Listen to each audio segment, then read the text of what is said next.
Artis Nikita Mirzani dituduh melakukan pencemaran nama baik. Terkait hal itu, Niki sapaan akrabnya bahkan dilaporkan ke Polres Demak, Jawa Tengah oleh seorang bernama Abdul Malik.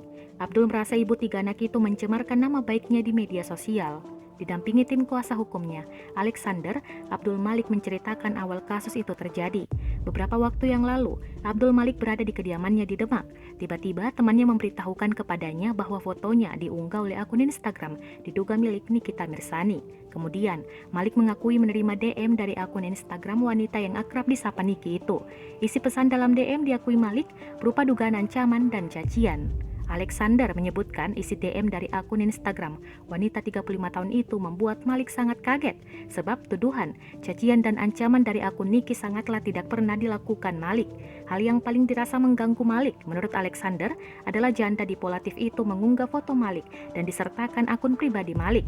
Oleh sebab itu, Alexander menyebutkan karena Malik ketakutan dengan dugaan ancaman dan cacian itu, Malik melaporkan Nikita Mirzani ke Polres Demak atas laporan dugaan pencemaran nama baik.